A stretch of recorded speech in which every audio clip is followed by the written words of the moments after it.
शिव महापुराण की कथा कहती है हमारे यहाँ पर श्राद्ध पक्ष में कौए को भोजन दिया जाता है।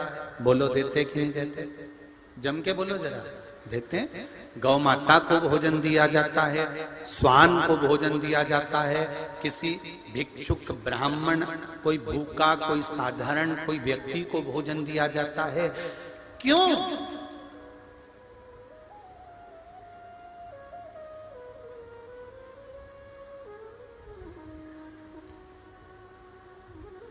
केवल श्राद्ध, इसके पीछे साइंस का ये नहीं कि केवल ब्राह्मण अपनी मर्जी से इसको बोल दिया कि कौए को भोजन देना चाहिए, गौ माता को भोजन देना चाहिए, स्वान को भोजन देना चाहिए, विद्वत ब्राह्मण जन को भोजन देना चाहिए। केवल ब्राह्मण ने या हमारे शास्त्रों ने केवल किसी के पक्ष की बात नहीं लिखी, इसके पीछे साइंस का रीजन भी है। आप अंदाजा लगाइए, कौआ श्राद्ध पक्ष में जो भोजन करता है, कौआ श्राद्ध पक्ष में अगर थोड़ा सा मीठे का भोजन करता है तो कौआ श्राद्ध के भोजन को खाने के बाद, मीठे भोजन को खाने के बाद पीपल के वृक्ष पर बैठता है। पीपल के वृक्ष के फल को कौआ खाता है। पीपल के वृक्ष का जो फल है वो कौए के पेट में जाता है। कौए के पेट में जब पीपल के वृक्ष का फल जाता है और उसने कुछ मीठा खाया होता है तो अंदर जाकर एक प्रतिक्रिया प्रारंभ होती है जिससे एक वृक्ष का निर्माण होता है। ये पीपल का वृक्ष कहीं से उगता नहीं है। कौआ उड़कर पीपल के फल को खाने के बाद, श्राद्ध का मीठा भोजन खाने के बाद उदर में एक प्रतिक्रिया से एक बीज उत्पन्न हो जाता है। कौआ पेड़ पर बैठे, कौआ दीवार पर बैठे, कौआ रेत पर बैठे, कौआ जहां जाकर बैठे और वो विष्ठा करता है, गंदगी करता है, तो उसके अंदर जो खीर, मीठे का भोजन और पीपल का जो फल खाया था उसका भाग उसके पेट के अंदर जो बीज उत्पन्न करता है वो जहां जाकर गंदगी करता है, विष्ठा करता है, वहीं पर पीपल का पेड़ उगना प्रारंभ हो जाता है। पीपल के वृक्ष का निर्माण कौआ कर देता है। साइंस का रीजन है कि कौए को भोजन क्यों कराना चाहिए। आप ऐसे मत कराओ तो ऐसे तो कराओ कि कौए को निवाला देना चाहिए, कागराज देना चाहिए, कौए को भोजन देना चाहिए। क्यों? क्योंकि कौआ जितना खीर ग्रहण करेगा, जितना खीर का भाग उसके उदर में जाएगा तो उसको ठंडक चाहिएगी, ठंडक चाहिएगी तो पेड़ पर जाएगा, पेड़ पर जाएगा तो पीपल के पेड़ पर बैठेगा, उसका फल भोजन को पचाने के लिए खाएगा तो विष्ठा करेगा और विष्ठा करेगा तो पीपल का पेड़ जन्म लेगा। आप अगर वृक्ष नहीं लगा सकते तो आपने जो खीर खिलाई है उस खीर से भी पीपल के वृक्ष का निर्माण हो जाता है, प्रकृति का सुंदरता बन जाता है। इसके पीछे तो साइंस। आप ना खिलाए, इस भाव से तो खिला सकते।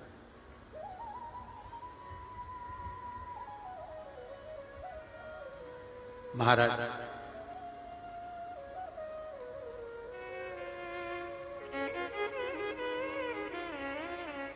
कितना सुंदर लिखा है, शिव महापुराण के अंतर्गत आता है। स्वप्न में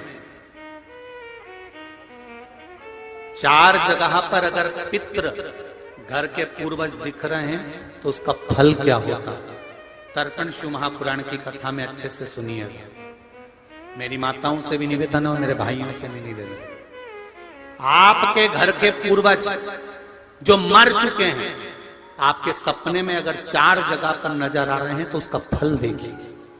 पहला, अगर आप सोए हो और आपके पितृ, आपके पूर्वज जो मर चुके हैं वो आपके सिर के पास खड़े हुए दिख रहे हैं तो डरना मती, बल्कि भगवान को धन्यवाद देना कि आज मेरे पितृ मेरे सिर के पास, मेरे पूर्वज खड़े हुए हैं। कारण जब सिर के पास स्वप्न में मरा हुआ व्यक्ति नजर आता है, जो मर चुका है, जो पितरों में चला गया, जो बहुत साल हो गए हुए और वो हमारे सिर के पास खड़े हुए स्वप्न में दिख रहे हैं, तो समझ लेना कोई खुशखबरी घर में बहुत अच्छी आने वाली है। दूसरा, वही पितृ, वही पूर्वज जो मरे हुए हैं, जो चले गए हैं, वो हमारे पांव के पास अगर नजर आ रहे हैं तो समझो कि घर में कोई तकलीफ आने वाली, उसका स्मरण। तीसरा, यदि थोड़ी सी देर के लिए हमारे पितृ या हमारे पूर्वज जो मरे गए हैं वो हमें थोड़ी सी देर के लिए दिखे और अचानक ओझल हो गए, समझ लेना कि कोई क्षण भर की समस्या हमारे सामने आएगी, उससे हमें घबराना नहीं है। और चौथा, किसी पेड़ पर या घर के अंदर, घर के बाहर नहीं, घर के अंदर या किसी वृक्ष पर हमारे पूर्वजों को हमने स्वप्न में देखा है तो समझ लेना कि हमारी उन्नति की सीढ़ी बढ़ने वाली है, कोई अच्छा काम हमारी ओर होने। अब कई लोग कहते हैं हमारे को पितृ दिख रहे हैं, हमारे मरे हुए दादाजी दादी जी वो मर गए तो हमको दिख रहे हैं। गुरुजी कैसा होता है? शिव महापुराण की कथा कहती है, गर्ग संहिता कहती है, स्कंद पुराण कहती है। आप ध्यान तो दो कि पूर्वज पितृ कभी बुरे नहीं होते, कभी बुरे नहीं।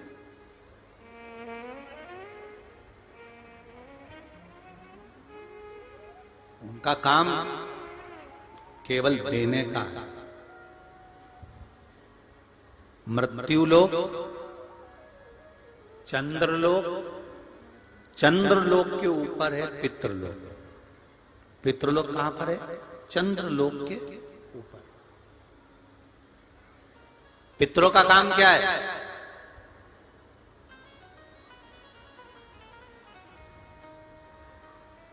पितरों का कर्म है क्या?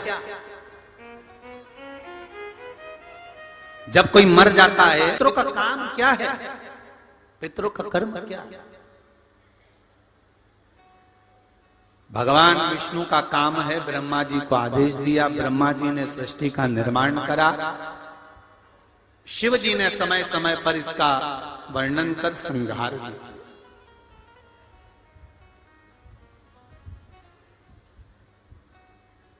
पितरों का कर्म क्या है? पितरों का सबसे बड़ा कर्म है, जिस समय पर ये जीवात्मा दूसरे शरीर में दी जाती है उस समय पर पितृ खड़े होकर अपने कुल के उस जीव का निर्माण करवाते हैं और उसको शरीर दिलवाते हैं। अगर कोई हाथ से, पैर से, आंख से, कान से, शरीर से कोई विकलांग अगर जन्म लेता है, माता के गर्भ से कोई बच्चा जन्म लिया, उसका पांव ठीक नहीं है, उसका हाथ ठीक नहीं है, उसका कान ठीक नहीं, चेहरा ठीक नहीं, आंख ठीक नहीं, मुंह ठीक नहीं, तो ये कोई दूसरा नहीं करता, ये हमारे पितृ करते हैं। जब वो निर्माण करवाते हैं तो देखते हैं कि पूर्व समय में इसने क्या कर्म करा है, तो इसको शरीर कैसा मिलना चाहिए, शरीर का स्मरण कैसा होना चाहिए। एक जरा सी गलती गांधारी से हो गई थी और वो गांधारी को भोगना पड़ा था, छोटी सी गलती। पूर्व समय में गांधारी सबसे सुंदर, पूर्व समय में गांधारी सबसे सुंदर नारी थी, बहुत सुंदर। उसकी सुंदरता का बखान जगह जगह पर चलता था। अब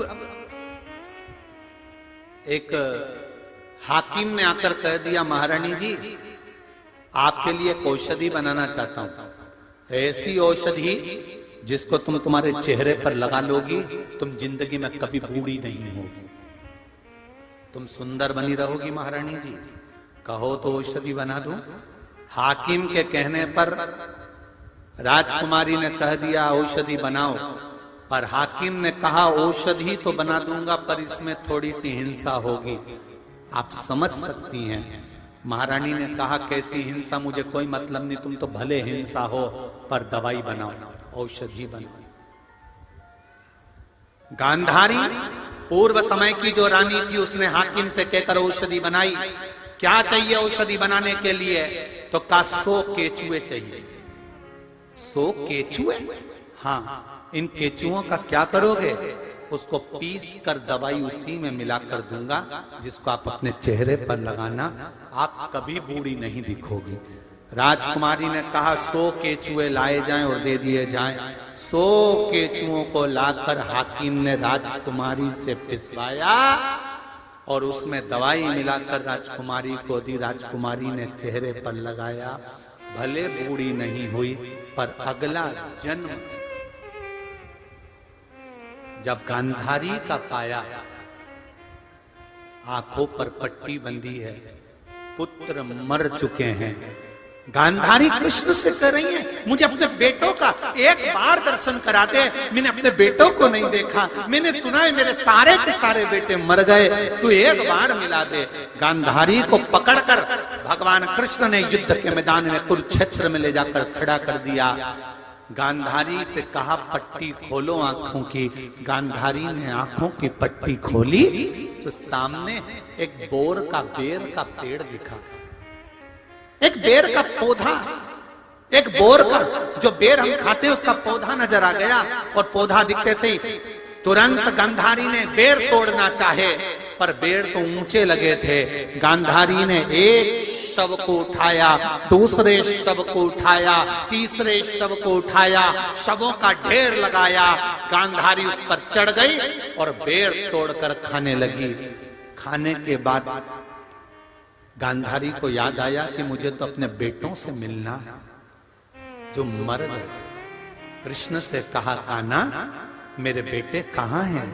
कृष्ण कहते हैं, गांधारी काकी, जो आपके पांव के नीचे मसले जा रहे हैं ये आपके बेटे ही हैं।